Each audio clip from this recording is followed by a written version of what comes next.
and perseverance in film production panel at the AFROCOMICCON Virtual 2020 event. And thank you for joining us. Please consider donating to the AFROCOMICCON Moonshot Junior program that funds young girls of color to go through a 12-month program where they will learn tech skills, innovation, product development, and entrepreneurship. Just click on the donation link. Any amount will help. And you can find more information on the AFROCOMICCON website. Angelique Fawcette is the CEO of Archangel Films, LA and NV. And most recently, she was the executive producer and co-star and handled the casting of the film Unbelievable, the Movie. The sci-fi comedy stars Snoop Dogg, Robert Davi, Michael Madsen, Nichelle Nichols, Gilbert Gottfried, and 42 actors from Star Trek. She also produced her first feature film soundtrack by hiring the last living composer from the original series, Gerald Fried, and employing a 29-piece live orchestra to work with him. The film is now available on Amazon Prime. Angelique's background is in the corporate fields of defense contracts at Raytheon, investigations, and finance. She is also an elder abuse activist, a homeless concerns advocate, and an active member of the NAACP and an executive member of Women in Film. And Angelique is now also a director, directing her first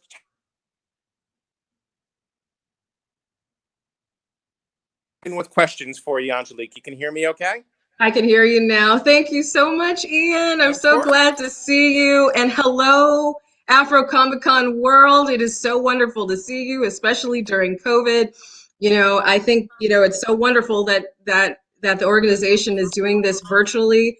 And I commend AFROCOMICCON for all the hard work they've put into this. When there's a will, there's a way, and the determination to get this done is awesome. So I'm really, really very happy to be here and happy to say hello to everyone.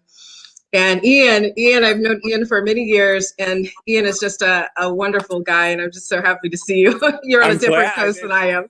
It's crazy the age we're in that we're doing this. I'm seeing more of you now, literally and figuratively, than before because of what's going on in the world right now. Yes, exactly. So let me jump in with a question. Let's talk background first. What compelled you to get into the entertainment business? And as a woman, and particularly as a woman of color, how confident or doubtful were you that you'd get or create the opportunities that you sought?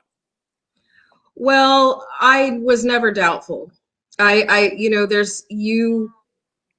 Sometimes things come to you in a way in which you just know your whole life. I always knew that whatever I put my heart into and my time into, there was a reason for that. I'm not one of those doubting people. If I want to do it, I'm going to go after it, which I think there's a lot of us out here in the world are like that. You know, you put your time into it. As a Black woman, it's been a journey. It's been a journey being a producer, an executive producer, and a CEO in this industry. It's not that it's all negative. A lot of it is super positive. I have an amazing crew that continues to work with us because of the way that we treat them. We treat them with love and respect, honor. I'm the CEO, I'm the producer, but I'm on the set sweating right along with them. I think, you know, you just live your life in a certain kind of positive, optimistic, treat others the way you want to be treated way, and you get the best results from that. You're always going to get the best results from it. Now, you produced Unbelievable, which, as we said, stars Snoop Dogg and a ton of Star Trek actors, and even your dog. I don't know if Lola's around or not. She is. Lola's in the other room. There you go. And your husband, Steve, wrote and directed the film, and the two of you spent years, literally years, getting this made. How proud are you of yourself and your team for pulling it off? Well, thank you for saying that. That's just, you know, that's a deeper question than it's not that or I'd say myself, I don't kind of sit and feel proud of myself. I just feel really grateful that I got it done, because when my husband and I first came into this industry, we were looked at as basically, we would call an agent and the agent would say, well, who the hell are you and why the hell should I be talking to you? Right. Oh, okay. So we are not going to be able to hire that actor through that agent. So my husband had the idea that we should just go to the conventions and start meeting actors. So we started going to conventions and we would meet a couple of actors and we kept going and going and we'd say, here's our script. We have this film, we have our funding, in which we ended up raising almost 4 million for. We have our funding. Would you like to be a part of our film? And thankfully, they said yes, and they kept saying yes. And then towards the end of what we thought was the end of this film, which wasn't, we started having Star Trek stars ask to be in this film. And we're like, what?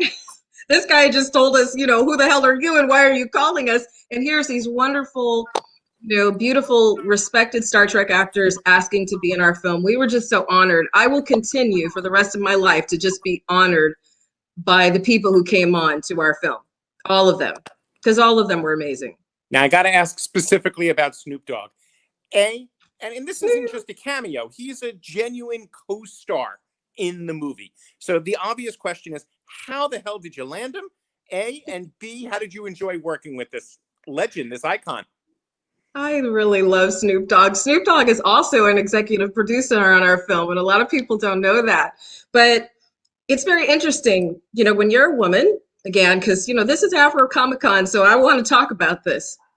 When you're a woman and you're Black, there's going to be so many people who tell you you cannot do it. I was coming back from a trip from Atlanta, and I actually had one of my partners in the car. And my husband and I were thinking about who can we get. Snoop Dogg had been on our list many, many years before, and we were like, maybe we could get Snoop Dogg. Why don't we just call him and let's just try to see if he'd be interested. And so we were all excited, and my husband and I, we banter back and forth. We're like, oh yeah, we're gonna get it. Yeah, he'll be perfect. He loves plants. He's gonna be great. We were all excited. And here's my partner waking up out of a sleep, another partner. And he's listening to us, and he said to me straight to my face, oh, he'll never work for you. And I was like, did you just say that to me? You just told me that he's not gonna work for me? How do you know that? You don't even know him. And so it was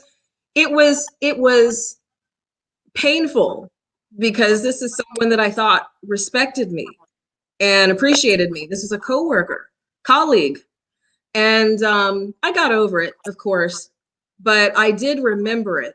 And, it's kind of a story that I'll have for the rest of my life. So I came back and I waited a little bit to see if someone else would help us hire him.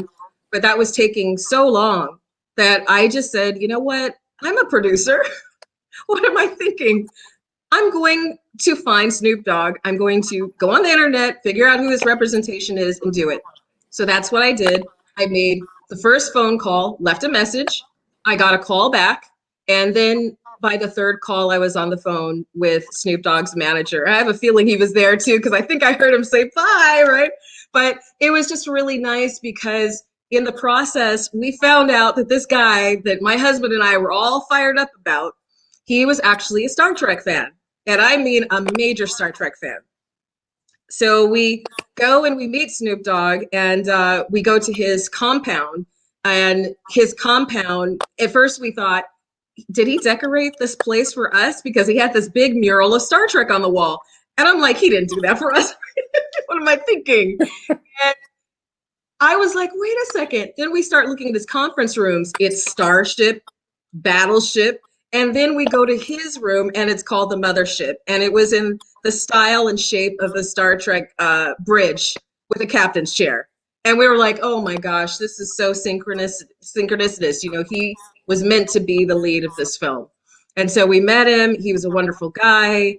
We talked about it. He said he thought that this would be the next Up in Smoke. And he was just really happy to do our film. He was just a really genuine guy, and so we were so, so grateful to hire him, and that he would say yes, and that he would care so much. And then he came on set and did his role. We loved him. And it looked like he was having a lot of fun. Was there anything he absolutely improvised himself, or was it all Steve's dialogue, or a little bit of both, maybe?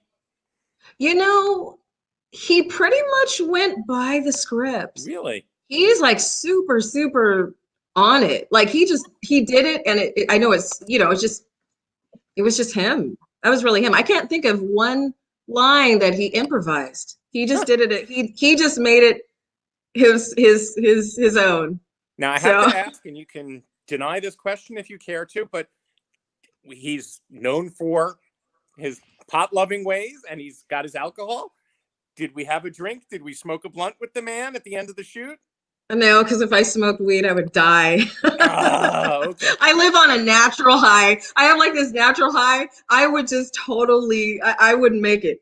I would have been gone. I no, but I know. Yes, there was smoking on set, but that wasn't my situation. He was just a sweetheart to us, and we just he came out. My main memory of Snoop Dogg is in on set was when he came out of his dressing room, his green room, because we shot at this big estate in Malibu, and I had designed his outfit, literally designed it, and then had someone draw it up, and then our actual wardrobe lady made it. And I handpicked the material because I'm like, this is going to be on Snoop Dogg. It has to be nice. It has to be beautiful velvet and silk. And went downtown LA, got the material myself. He came out and he stopped his whole entourage just to say, "Do you like it?" And I was like, "Oh my God, you look just the way that I wanted you to look," and gave him a big hug, and we were just happy. And it was just wonderful. It was just a wonderful experience to work with him. He was wonderful with Nichelle Nichols. He called her grandma. Mm. And he was just a really great guy to work with. Nice to everyone on set. He loved everyone on set. And he knew some of the people on our set too, because others had already worked with him, our DP and sound, hair and makeup, so That's it was great. a beautiful experience. Yeah. Now, it probably wouldn't surprise anyone if a Black female film producer found it difficult to gain respect from a cast and a crew on set. How do you go about, Angelique, commanding that kind of respect that you need to have to get your job done? I command my respect by standing my ground. That's literally how I command my respect. But I also get respect because, as I was mentioning, I've worked with our crew, we usually work from about 45 people, and then on a heavy day, 120 people, crew members. And, I meet every crew member before they come on set. Say if I don't know them and we need new people in, I actually call them, I talk to them, and it's a lot of work, but I'd rather know who I'm working with and for them to know me and let them know what kind of, very friendly family style set, but yet professional set they're coming on to. I want them to know that they'll be respected. And, after a while, we got a really great reputation for treating people like kings and queens on our set. I did mix the actors and the crew together. I don't honestly care if studios and other people don't do that. I do that because we're all human beings, and that's how I chose to run it. So I would cater to my crew. I would make sure they had water. If they needed help moving stuff, I would do that with them. If there were personal issues, I was there for them. So you kind of just get respect because they actually know that you care about them. And I care tremendously about my crew. Without an amazing crew and without a talented, skilled crew, you can't make a film. Right. You can't make a film of any type of quality.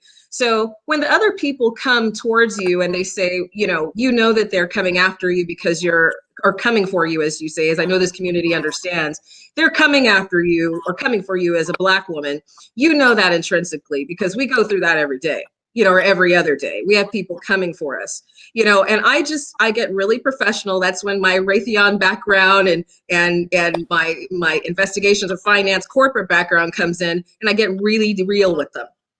And, I handle everything professionally, but if people don't do their job, and they're, being unprofessional, well, then thank you very much for your time, but, you can't work with us. If you're offending, I've had people offend other people on set, other Black people on set. Thank you so much for your time. You can no longer work with us. It's just as simple as that. So, I'm loving and caring, and that is absolutely necessary to have a beautiful, set day and a beautiful film. But you also have to be assertive. And when the people look down on you, you just can't accept they're looking down on you. I just don't accept it. I just keep moving and I focus on the goal. And yes, there's always haters. They get mad because you're focusing on the goal, but you focus on the goal and you end up getting the project done. Right. But Simple as that.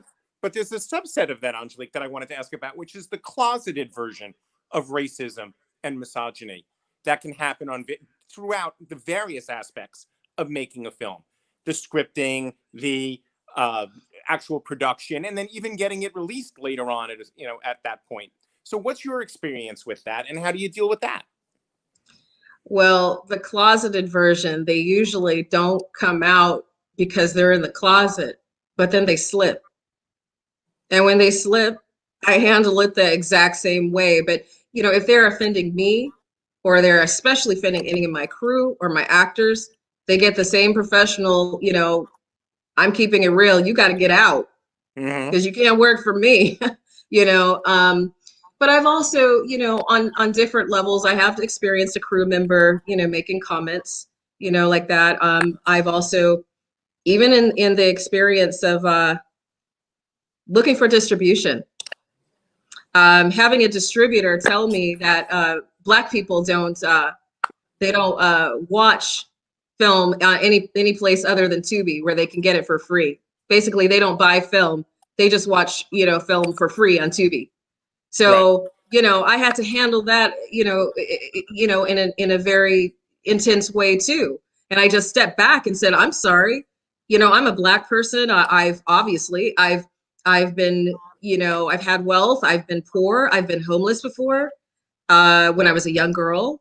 But never once have I watched a free movie. None of my friends who are bougie or live in the ghetto, I don't know anyone who's watched a free movie. And my stance was, did you not learn anything from Wakanda, from Black Panther? So, it does happen that you occasionally have to deal with people like that. But for the most part, you have a lot of really positive people, especially in a distribution area who they know film, they know our audience as Black people, they know the power of the Black dollar and how we recycle it and how we will show up for films such as Black Panther, or films that have a lot of Black people in it, or any film for that matter. Right. They understand the Black dollar. There's occasionally those people who are in the closet, and that's real unfortunate. My husband and I purposefully put a lot of different nationalities on our film. We actually have 6 people, 6 Black people in this film who are in, if not leading, supporting roles. I'm also in this film as well. We have Latinos, we have Asians, we have American Indians, we have Italians, we have everybody in here because we wanted to go with the spirit of inclusivity as well as the spirit of Gene Roddenberry when he actually had, the first Black woman, the first Asian male, and, people who were in a position of power that weren't normally shown on TV in a position of power. And we wanted to really go with that spirit. And we wouldn't have even made the film if we couldn't do that. We even have little kids and our oldest people, we have the elderly as well. We really wanted to be inclusive. And I know with the rest of our films and the rest of our projects, we'll always be inclusive because that's the world. We are, there's a whole bunch of everybody. But thank you for asking that question about those in the closet, because those in the closet do exist. And when they come out, they slip. And you're usually shocked. And then I want to ask about what you just mentioned, which is you being in the film. You're an actor in addition to everything else you do. How naturally does that come, and how different are you on set when you're wearing your acting hat versus any of your other hats? I'm not that different. I just switch up. I just switch up from whatever hat I'm wearing when I have to stop producing that day, because I produced the days that I acted in as well. And I actually auditioned for my role in front of a group of investors who were like, oh yes, that I didn't just get this because, oh, my husband put me in or anything. I auditioned like a normal actor for my work. And so when I went on, I'd produce the day, but then I would tell people, my assistants or PAs, look, it's now 10:30. I have to go into hair and makeup. I cannot do any other producing. Please refer to my co-producer over here who will handle everything that I can't while I'm on set. And then I just switch up and you get into character like any other actor would. You take the time to get where you need to get. And then you go on set and you handle your business. And what kind of dynamic did you have with your husband, who was your director and writer? That must have been fascinating, especially on set. Well, on set, I supported him on set because like any producer would do, he's the director, he has to get his shot. So I had to make sure that those shots were gotten.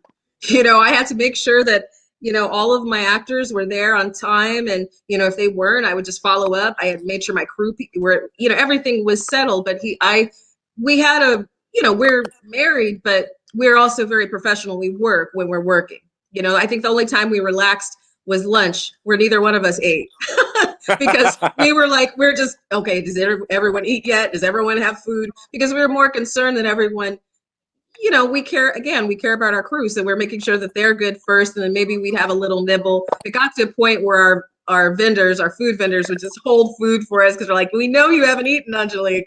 We know you haven't eaten, Steve. So here's your food. They were giving us little plates of food, little provisions. So just to keep you going. Just to keep us going. But it was wonderful. It's hard to work with your husband. For any of you young ladies out there, it is challenging as all get out. But if you love him, you get it done. Wait, I got to ask the follow-up. If I dragged Steve out here and said, how was it working with your wife? What would he say? Let's see if he's dressed good enough. Hey, Steve, are you dressed good enough to go on camera? He's got, come on, Rollers. He's got his 5 o'clock shadow in, but here's Lullers. You want to say hi, Lula? Hi, honey. He says, hi. Yeah, he would say the same thing, that it's absolute hell, but it's absolute beauty as well. I think that's why we've been able to work it through, and I cross my fingers on that. I never am any type of arrogant about that, because it's tough. To work together and to be married is tough work. But for the most part, 90% of the time, we totally agree. We are Aries. We're both, birthdays are right next to each other, and we think the same. So we're like, if that's not working, that's not working. That has to go. That has to go. That has to go. That works. That's wonderful. And we just have the same goals in mind, Plus, it's a shared experience. And at the end of the day, you did it together. Yes, exactly. Now, let's take a serious turn. One of the stars of Unbelievable is the legendary Nichelle Nichols from Star Trek, of course, Lieutenant Uhura. She became a mother figure to you, and very close to you and Steve. And you've become, in the end of all of this, a protector for her. So tell us a little bit about your relationship with Nichelle and how it's evolved since she got involved with you in your film. Well, I met Nichelle back in 2012, and another actress actually introduced us to her. My husband was looking to hire actors for our film, and so we met her at this restaurant called Monty's in Woodland Hills. It was a restaurant that she loved. And I thought, well, this is nice. Well, we're going to meet Nichelle Nichols, and, we'll see if she wants to be in our film.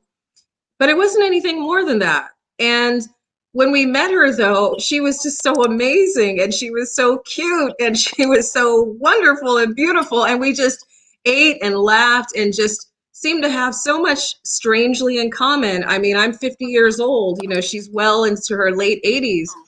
And she's like, well, I definitely want to be a part of this film. And, so she became a part of the film, and we ended up becoming really wonderful friends. And I saw her go through a lot. Do you want to discuss what you saw her go through? I paused there for a minute because I saw her go through a lot. Yeah. I'll just put it this way, because I think most people know that she's going through an elder abuse case, and a legal case. But you know what? The family is not always right. And I'm going to say that. The family is not always right. Just watch Discovery Channel and watch what happens to some people with their family members. People outside of the family are not always right either. And she asked me many years ago, when she was thrown in a rest home, to make sure that she was never thrown into that rest home again. So she had me make a video of her to state what she wanted in her final years. I said, Nichelle, what do you want me to do with this? She said, keep it. You'll know when to show it. You'll know when to share it. They'll listen to you. They'll listen to me, but they may not listen to you. I kept it, hoped I'd never have to share it. But unfortunately, as the world has gone around, I had to share it publicly as she asked me to. Without going into real depth of details, she has been abused. And I think people have seen it, whether it's on the internet and she is screaming for her life, or they have heard about her being taken from financially. I stand up for her because she is someone that I love. She ended up giving me away in marriage to my husband. I've been in hospitals with her. We've had great times together. We've talked together. I used to actually, she'd say, well, when are you coming over? And I'm like, okay, I'm coming over now. So I'd come over and I'd staying all night and I'd sleep on this strangely shaped chair and we would talk all night and go back to sleep, wake up, go back to sleep. It was just a relationship that I didn't expect because I'm a producer and you don't always become friends with your actors. Usually you don't. And she just became very much like a mother to me. Not that I thought that I even needed one, but she was definitely that. And, celebrated every birthday, every Christmas, every Mother's Day, Thanksgiving with her. And likewise, she did a lot for our film, being a co-producer. She was an honorary because she's older, but she was always there and up for any meeting. She's like, I want to go to this meeting. Like, okay. So she just was of great value and love. She completely supported us, and I'll always be grateful for her support. And because of it, I am now an elder abuse activist. I fight for her. I fight for other elders. I work with an organization, not that I work with that at their company, but I work hand in hand when necessary with Case and Cares, which is an elder abuse foundation. It tries to protect the elderly, founded by Carrie Kasem, Julie Belshi, and quite a few people. So it's a very painful part of my life because, you never want to see someone you love go through that kind of pain. You never do. And you feel like you can't do anything. But I went to court, stood up in court, became an interested party, and I kept my promise to my friend. There you go. Let's switch gears. What does the word success mean to you on a personal level, but also on a professional level? Well, on a professional level, it means I got the job done. If I can just get some jobs done, for me, I'm kind of a churner. I want to churn out everything that I need to get done. I want to have my to-do list, and then I want to complete it. And for me to get it out, and say in the film business, because we also have other companies, tech companies and things like that we're working on. If I can get that out to the public, they can see it, they can view it, I can bring some joy or open up some hearts and minds, then great. I'm happy about that. Success on a personal level, if I can come home and sleep at night and feel like I've done my very best, if I have given to everyone that has helped me, everyone who has worked with me or for me, if I can give to my home, where I live, take care of a good home, husband, my dog, if I can do all of that, if I can do my work and take care of my home, take care of my spiritual life. I'm a transcendental meditator. I'm very serious about that. If I can help a few elderly, any other time, whether it's be Nichelle or someone else, if I can help people, if I can help the homeless, then I feel personally successful. Basically, if I die, not if, but when I die one day, to feel like I've accomplished everything that I was born into this life to do, then I'm happy about it. I'm also, very in touch with my ancestors, and I feel their presence with me a lot. And I know, as a community, especially as a Black community, we talk about our ancestors a lot, and there's a spiritual aspect to that. So I'm really grateful for my life. It's not that I have a perfect life. I don't. I work really hard. I do what I do, but I'm grateful. I've had the opportunities to do the things that I've been able to do. I'm grateful for the successes that I've had. I'm so happy our film's on Amazon. That's nice. I'm happy to keep my word to people, whether it be investors, actors, crew, Nichelle, myself, my family, whatever it may be. Right. But success is personal, and to me, it's never like, oh, I have all this money, I'm so great, or I've got this big property. No, it's not about that. Can you die and feel like I did what I needed to do? Right. That's so important. That's so important. Now, one of the successes that came about as a result of Unbelievable was the fact that you did this kind of online premiere slash convention slash variety show. And I thought people should know about that if they hadn't seen it when it went down a couple of months ago. Take me through how that evolved. And you were kind of first through the door with this kind of event, which we now, as a result of the pandemic continuing as long as it has, is becoming a norm. But honestly, you and Unbelievable were there first, right? In many ways. Yes, thank you for mentioning that. Yes, we were the first ones out the door to ever put on a virtual premiere in the industry virtually. And it was a quick month and 1 week journey. And I mean, we were up 20 hours, 20 hours or more a day for a straight. I think I had 1 day of rest. And I had a special person who happens to be right here who helped with that. Ian, and you helped us so much. Thank you so much. Of course, thank you. I thought it was a great idea. It was great. Oh, it was so wonderful just with the publicity and how you were able to host, to be the host for so many, or moderator for so many of the actors and get people through. It was just so wonderful to have you there. It's always wonderful to work with people you know too. I love it. It's great to bring new people in too. But I just love it because you and I never got to work together before. And so it was like, oh, this is so cool.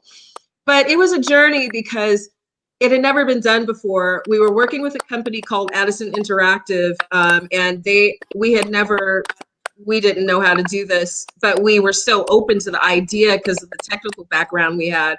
So every day we would just, book our actors, figure out how we were going to run the show, what we were going to do. Steve and I like to talk. We banter back and forth so long that, yes, it was a 7-hour show. We had 5 minutes breaks, but we just kept talking. And the actors kept coming in. Right. They just kept coming in, and the puppet showed up because the lead of our film is also a puppet next to Snoop Dogg. Little Captain Kirk puppet made by the Kyoto brothers, which I know some people here at AFROCOMICCON would like, because the Kyoto brothers are awesome with that puppet. They're the same creators who made the Team America World Police puppet. So that's a whole nother trivia story of how incredible it was to work with these puppeteers who had worked on Star Wars, Star Trek. They had done so many different things. It was really cool. But we just got everyone together and we had many, many, many run-throughs. And then finally, day of, it wasn't like it was perfect because it was the first time anyone had done it. But we got through it, and people were happy. I was happy our investors joined, our actors, our different people who've been following our Facebook page for a long time. I was just so happy to be able to show the film to them. And you were talking about success. It took us almost 8 years to get this film done. And it's because we couldn't get all of the actors in one place at one time, most of the time. But also it was, who can we get now? Who do we have to recast? Who do we have to, how much more money do we need to raise? We hired Gerald Freed as our composer. He is the last living composer of original Star Trek. He was amazing. He composed our film soundtrack at 88 years old.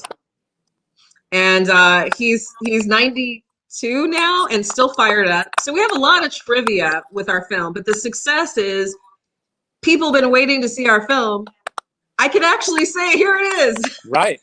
I was like, here, it's on Amazon. And I had people from UK, from Canada, Australia, Denmark saying, well, I want to make sure I have the link. And I'm like, I'm going to make sure you have that link. Right. That's success to me because I've been on that Facebook page, and the people who work with me have the marketing people, really wonderful people. They've been on the page too, talking to them. And, it's nice to say, here it is, Right. And it's still out there for everybody to see. If you want to go see this film, just click on Amazon. It's right there. All right. Yes. So let me ask you another question, Angelique. What are the hidden pitfalls that you would warn young African Americans about as they enter the film industry? From your own experience, what would you advise them? Or yourself, what would you advise younger you even? Younger me. Oh, God. Oh, no. There's a lot. There's a lot. I would say keep your eyes wide open. stay woke. And I mean stay woke for real. Because as much as you would like to, I'm sure there's a lot of people out here who are just like me. They want to help people. You want to give people the opportunity to move their career forward. I did that for a lot of people, and I'm so happy about it. I hated it when they had to leave and then go and get another job because it was at a TV, at a TV studio but I was happy for them because they learned on my set and they learned how to do their job. And it was so wonderful to see them step up and then become, who they're meant to be. So that's a wonderful thing. But I think for me, I would just say stay woke. And when I mean that, I mean, there's going to be a lot of people around you in the entertainment industry, and not all of them are wonderful. Not all of them are good. Most of them are, but some of them aren't, and some of them are using you, and you just have to be really careful and cautious. And I don't mean that in any kind of negative way, because I'm a super positive person, but you can be positive as well as be wise. Be wise. Is that person really looking out for the best interest of your film, your TV show, your script, your idea? Make sure that the people around you are the people who you ground with. They're a play brother or a play sister, and those are the ones that came with you, then those are the ones likely should stay with you. Right. Started from the bottom, now we're here with Drake. You gotta you keep those people with you. I say that's the most important thing. Stay professional. As much training as you possibly can get. If you can get Six Sigma trained, which is a program which teaches you best practices, do that. Get as much training as you can in corporate, if you can, and if it's your desire to, because that will then help you to know exactly what to do when you get into the position of an executive producer or unit production manager. You'll have the skills to know what you need to do. That's what I would say. And be diplomatic, and listen to people, but also listen to yourself and go with your gut. Go with your gut. If your gut is telling you to do something, do it. And never give up, never give in. If you believe that you are meant to do something, then you do it. Don't let anybody tell you that you cannot do it. Don't let anybody tell you that you can't do it, because I'm here to tell you, you absolutely can do it. Trust me. Anything you have on your mind, it's been put on your heart for a reason. Whether you want to be religious and you feel that it's God or the universe, or it's something that you came into this life with, you can do it. I'm telling you. And I'll be here rooting for you. I may not even know you, but I'll be like, yeah, you did it. There you go. And last question, it's kind of a two-parter for you, Angelique. Now that you've really gained a footing in the entertainment industry as a filmmaker, thanks to Unbelievable, how do you A, build on it, and B, pay it forward? Well, building on it is, you always, and I say this for myself and for all filmmakers who are starting out, always make sure that you have more than one. A lot of people say more than one gig. I don't even use that word as gig, because nothing that I do is a gig. Everything I do is a real solid project. Make sure that you have more than one thing that you're working on at one time. Don't let someone tell you, and when I say this, it's because people told me this. Oh, you can only do one thing at a time. Mm-hmm. Really? So just keep more than one thing on your plate, so that when you're finished with the special thing that you were working on, you can go on to the next thing, because you already have that in play, and then you keep on working on that. And your other question was, what was it? The end? Paying it forward. Paying it forward. I just always pay it forward, period. I just do. I mean, I don't really talk about it, because I feel like when you pay it forward, it's just my own personal belief, not everyone's, nor should it be everyone's. I don't usually talk about it, but if I was to say anything about it, is, if I see someone in need, I help them. I may not even have the money, or I may not have, the time to give, but I'll do something for them. It's just something you do. And I kind of lied. I do have one more question. Talk to me about directing. Oh, yeah, that was fun. That was fun. Right before COVID, it's one of my other projects. I can't disclose it, but I feel like it's the reason why I was born, the reason why I'm here. I mean, being a filmmaker and producer, it's wonderful because I got to do a lot of things. I got to create, and I produced music and I produced film, and that was so wonderful. And I stayed in the post houses. I went through the whole journey from coloring and editing and all of that. But this is something else that's so, so super important to me. It has to do with meditation, but it's something that I want to share with the world. I believe that it's why I'm here. But right before COVID really hit, literally it was a week before, I had scheduled a shoot, and it was a pretty aggressive shoot too. I had it was about 6 scenes that I had to get shot that I had written, and I solicited help from good friends and good actors, but also my crew. Again, my crew did this for me at a lesser price than they would, because they knew what my budget was, which, so people will work with your budget, but they knew what my budget was, and they saw the beauty of this particular project and how powerful it was. So everyone was really happy to do it. We got everything shot in one day. We got to go shot in the gym, and we also shot in my own home, and it was just a wonderful experience. It was my first time writing and directing. Not my first time writing, really, because I've written before, even for Unbelievable. Like, my husband wrote Unbelievable. I added little tiny things in, little here and there, wife stuff. Right. But he's the writer of Unbelievable, and I wrote this particular project, and then to direct it was wonderful. It was wonderful. I came from the stage when I was a teenager. That's what I did, and our drama teacher forced us to direct and know backstage and everything. So I come from the stage, and so it was very easy for me. It was very effortless. It's not something that I think I'll be doing all the time, but it is fun. It is fun. So Great. I'll do it again, but it'll be on another film, something like that. There you go. Well, everybody, thank you. Thank you, Angelique. And everybody out there, please consider donating to the AFROCOMICCON Moonshot Junior program. Again, that funds young girls of color to go through a 12-month program where they'll learn about tech skills, innovation, product development, and entrepreneurship. And just click the donation link. And of course, you can find more information on the AFROCOMICCON website. So thank you again. And thank you, Angelique. Thank you. And can I just say, I really want to thank AFROCOMICCON, Hallie and Mike, for having myself and Ian on board today. It was so sweet of you, and we are honored. And we will be sharing about AFROCOMICCON as far and wide as we possibly can. Great for you. We're so excited about your whole event. Just congratulations, and have a wonderful day, all AFROCOMICCON people. Everybody stay safe out there. Thank you. Bye. Good night. Good night. Thanks, Ian.